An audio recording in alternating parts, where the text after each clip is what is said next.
What you are about to see is true. No actors have been used.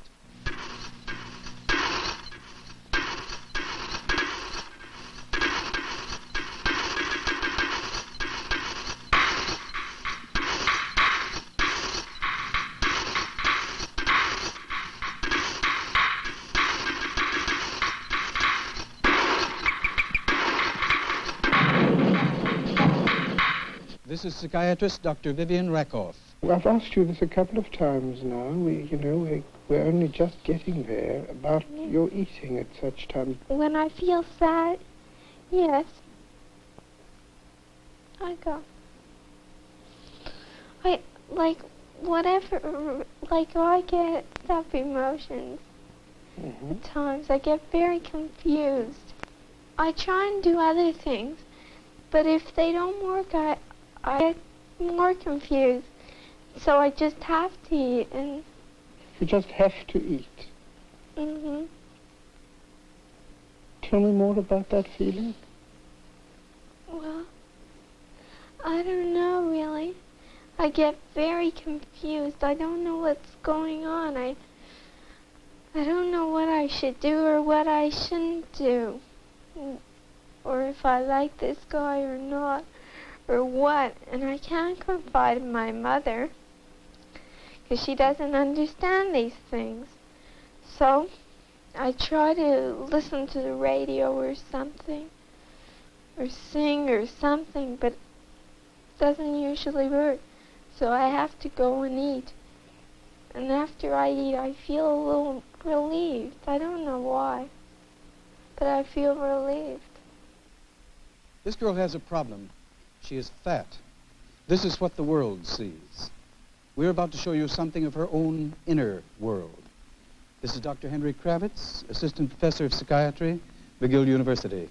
I think first we ought to say something about the fact that Dr. Rakoff had never seen this family whom we're about to see before he sat down with them to commence psychotherapy. Yes, this girl and her family came through the usual clinic at our hospital. Could you situate us a little bit with the problem? The problem of obesity is, on one level, a very simple one. Anyone who eats more than they need will become fat. The food is consumed in order to create energy. Some people obviously need more energy. They will need more food. But given the baseline of a person's needs, if they overeat for their needs, then they will be fat. Now, we feel that the problem of obesity is rooted in emotional factors. Now, these emotional factors are there, and are there from the beginning of life in many instances. We know that food is connected with love. Certainly, the first interchange between a mother and a child is based on the feeding situation. Where the food becomes a substitute for love, we see the makings of the obese person or the addict. Now, what would the things be to watch for when we see the family of this girl? The first and most interesting thing we're going to see is an approach in psychiatric treatment which is rather new as far as we're concerned. And this is what we call the family approach. We will see unfolding before us in sometimes subtle, but sometimes very direct evidence of the interchanges and the conflicts that go on in the members of this family. What will psychotherapy do here in this case that we are about to see? Well, psychotherapy attempts to help the individual see that what they're trying to obtain is not food, but something which is very important to them, but which nevertheless they feel they can only acquire through eating. Here then is the first interview with this girl and her parents. Do you feel that Barbara is overweight? Well, apparently,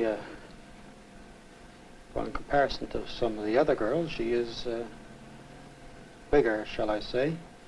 And well, she herself feels that she would like to slim down to meet the current standards, more or less. She will, I hope, get over being stout because she's not that bad. And she's a nice-looking girl. I think, anyway. I'm wondering who it worries most that Barbara's a bit overweight. Well, you mean whether it bothers me or Barbara? Well, I think it bothers me more than her. she was the one that wanted me to take her to the doctor to put her on a diet. When I'm fat, I can't do certain activities that the other kids do. Like? Like, I can't play active games as good because I'm overweight.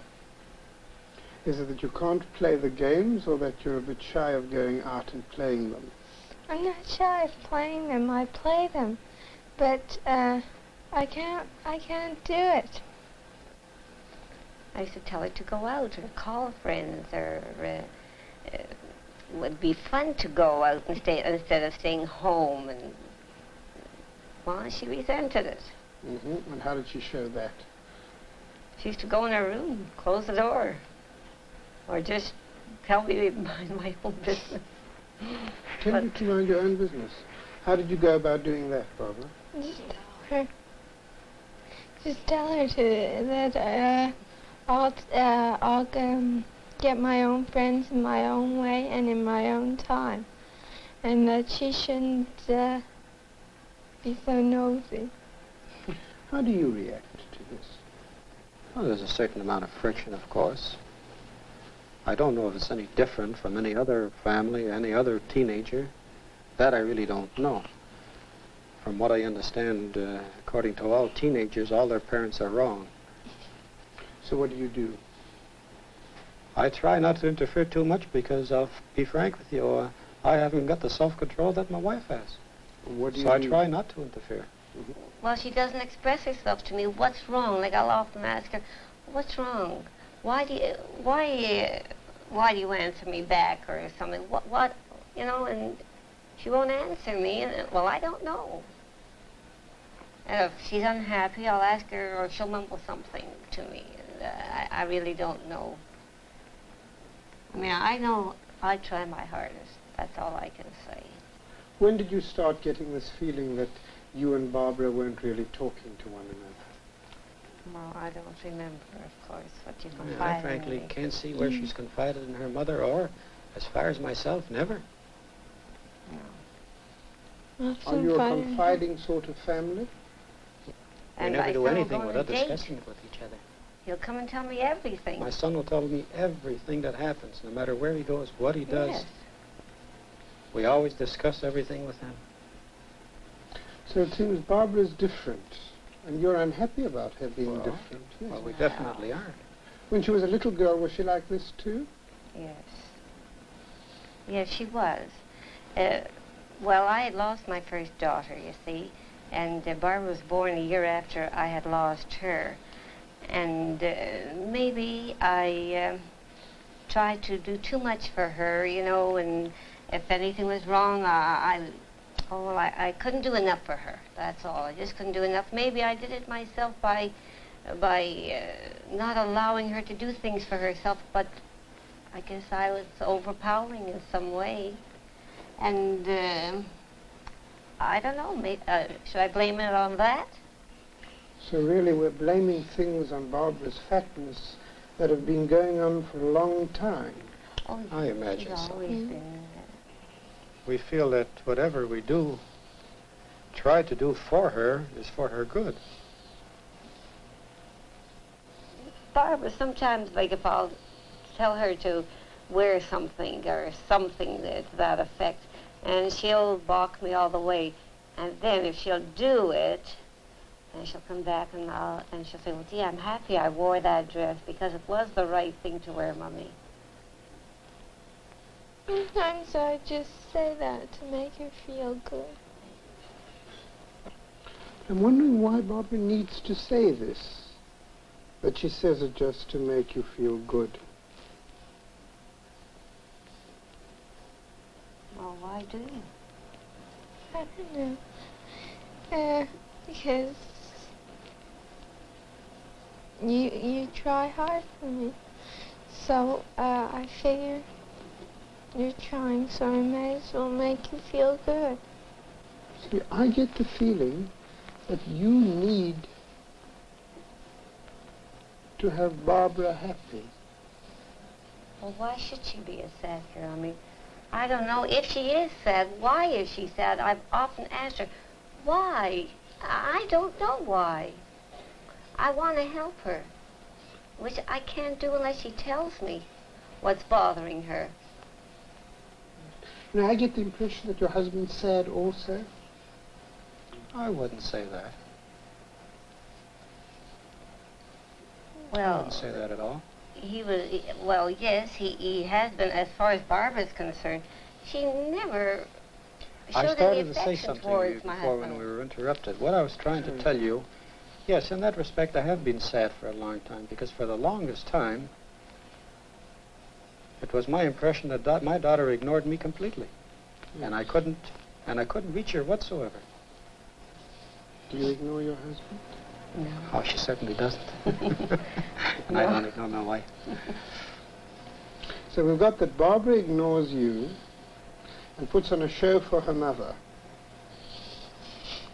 And the only way that Barbara's got of handling her feelings when she's sad is to go upstairs, lock herself away, eat something. Most of the time I go into my room, but if it's really bad, I can't help it. I eat. I think it must be quite clear to you now that it isn't just Barbara by Well, herself. we understand that. It's something that's happening between all of you. Well, naturally. Yes. Yes. Yesterday you asked my mother if she had a good childhood. Well, I should know because she always tells me, when I was young, I helped my mother do this. When I was young, I didn't ignore my father. When I was young, I had a good personality. When I was young. And that's all she ever says. Mm-hmm. And how does that make you feel when she says that? Well, sometimes I don't. I tell her to I'm not her, and that she should leave me alone.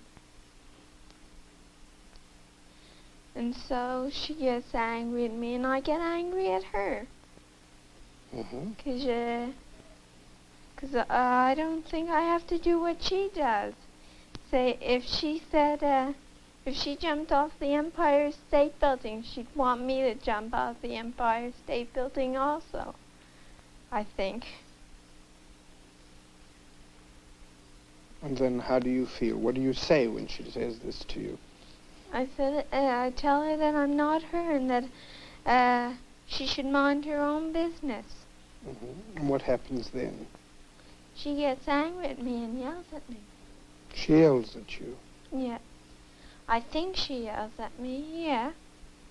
Yeah, but I get the feeling now that you're now a little bit worried that you've told me that you get so cross with your mother. I can confide in my mother. I tried that once and it didn't work. What happened? She didn't understand. She didn't listen. She tried to interfere all the time. She didn't let me speak.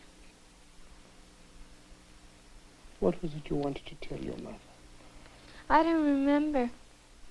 It was something about boys or something and girls. What's really inside you that you'd like to say that you can't somehow get out? I don't know. I really don't know. This makes you very sad, doesn't it? Well, yeah, not being able to confide in my mother does.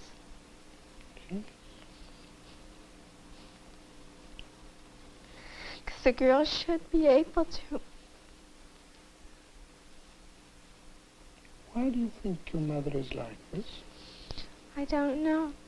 I never asked her.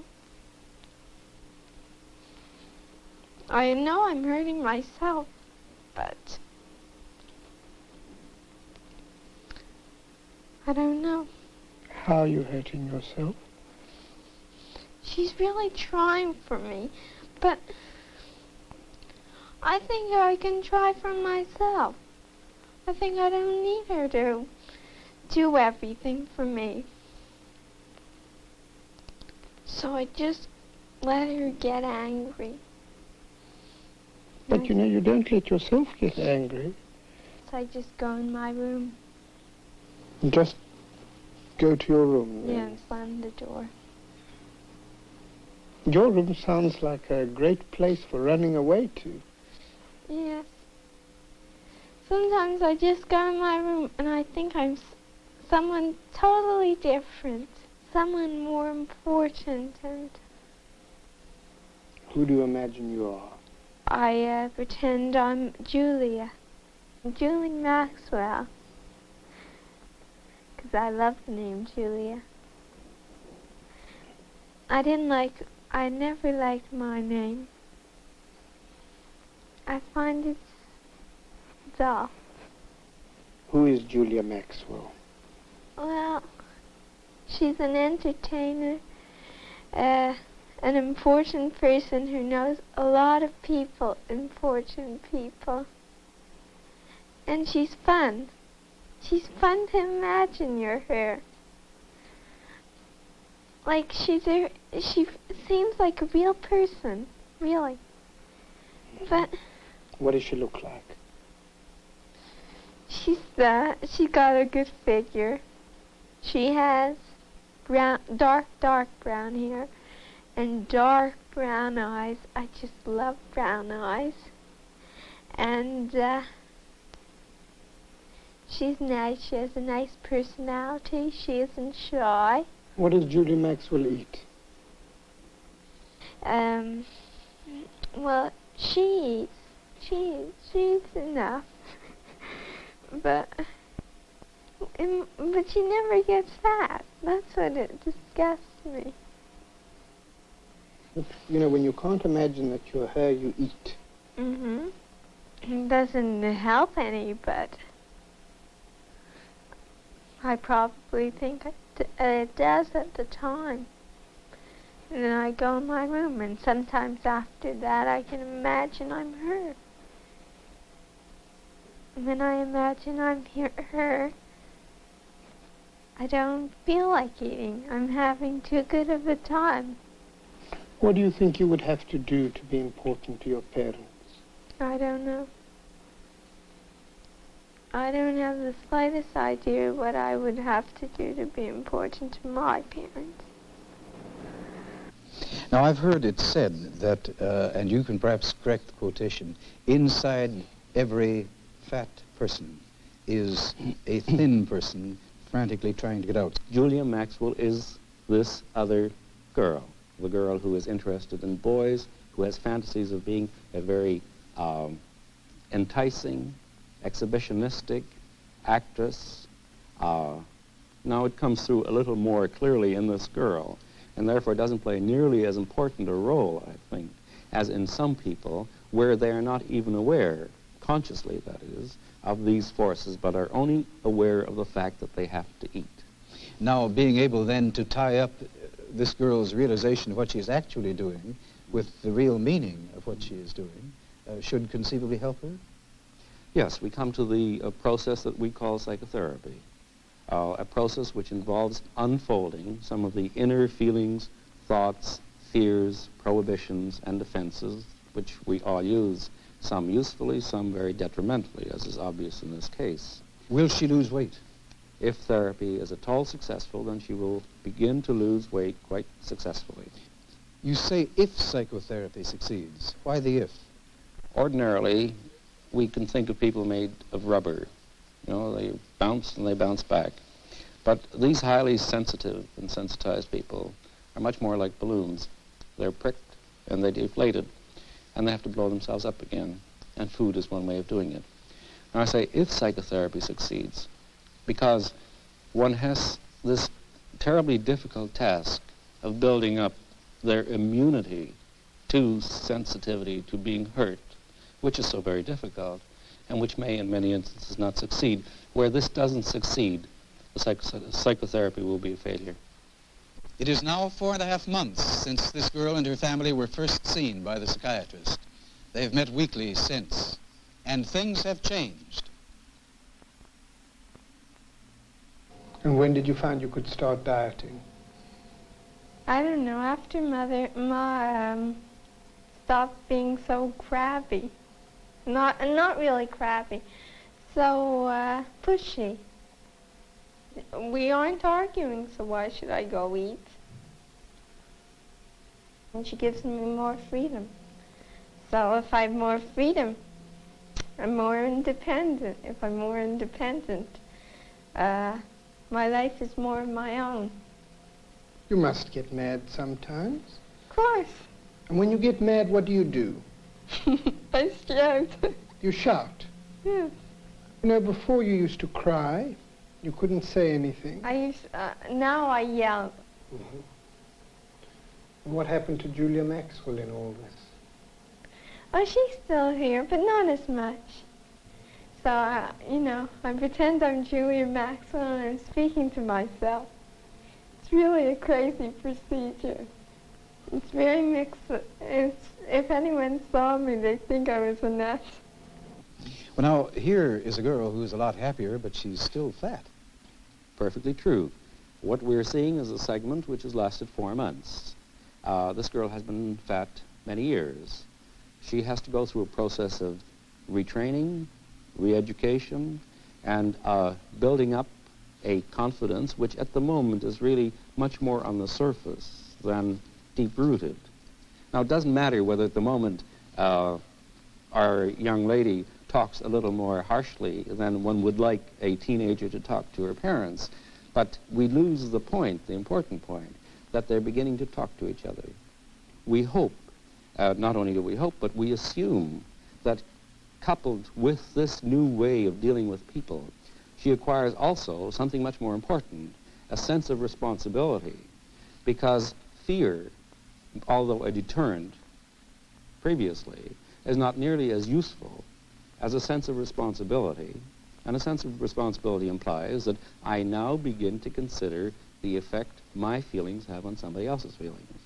Now, when that comes, the feelings she has acquired, or the new way she has acquired of dealing with people, will find its proper niche. So, everything's all right now?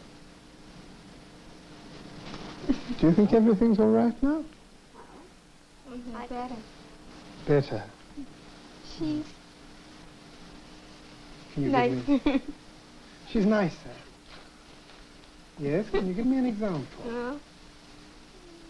Like this afternoon, I left some clothes on my bed and skirt, you know, I had to go out. I had to go to my friend's house, very important business, you see. So, she didn't yell. When I came home that night. She wasn't there when I left. Well, I feel that she should hang up her clothes and keep her clothes they're neat. neatly down. But I tell her, but, well, I feel she'll get around to it, that's all. Because no matter how many times I'll tell her, she'll do it when in her own good time. So I just leave it as such. I'll do it. I know before she go to bed, it'll have to be hung up because she can't get into bed. You know, something has happened here. Before, when you two used to speak, Barbara didn't look at you. Yeah. She used to look away from you. And you see, the important thing is not that you disagree, or will continue to disagree, that's inevitable. But that somehow or the other you're talking more to one another. And I'm glad that she's able to come to me because I always wanted that, which I could never get. But somehow or other, she's a little more relaxed now, and now she puts it, I am too, so... Do you believe her that some change has occurred in you too? Or do you just think something's happened to Barbara? You know, Do I have to get answer that that? feeling. You're free to answer what you like. She's developed confidence in herself, which I'm very happy Yes. about. Oh, that's very important. Really, very important. Because at one time, well, if you remember, she never thought very much of herself. I still don't. I still don't think I'm pretty. But if other people are going to tell me, I can't stop them, can I? Other people? Who? Girls and boys. Yeah. I'm not going to argue with them. They say I'm cute. I say I don't think I'm so cute, but I can't help it. They tell me I have a terrific personality, I have a terrific sense of humor and all that. Why do you say that's enough? She thinks it's funny. Hey, you see, when you say that's enough, it's almost as if you're telling Barbara, I know it's a joke, but you're telling her it's nonsense. No, it's not nonsense, but my First, husband you'll be might do. very, very confident of himself without being egoistic about himself. Egoistic, Barbara, is when you talk about yourself. Oh, yes. And you can still have a lot of confidence in yourself at the same time. That's the point that I think my wife is trying to make. How many times do I Maybe talk she about shouldn't make this myself? point because she's at the early stage of being confident, and she should let her be egoistic so as to build up her Yes, ego it's to true. a certain extent. Yes, Maybe later so. on. And Cut her don't down a let me little bit. go like So you're saying to your wife for the moment, hold off. That's right. Yes, stop. Now, I'm wondering if that isn't one of the important things that's happened with all of you? What? That in a sense you've learnt to hold off? Maybe. I'd say yes to Well. that. I feel that now, when I speak to her, I'm able to speak to her now, but which I couldn't do before. Now I understand that she understands things, and we talk about different things, and I have more confidence in her, which I couldn't discuss with her That's before. because I'm more confident in myself. So maybe all around it's good. The fact is, before, the silence was so thick that they couldn't understand each other. Yes. And now the silence has been broken down.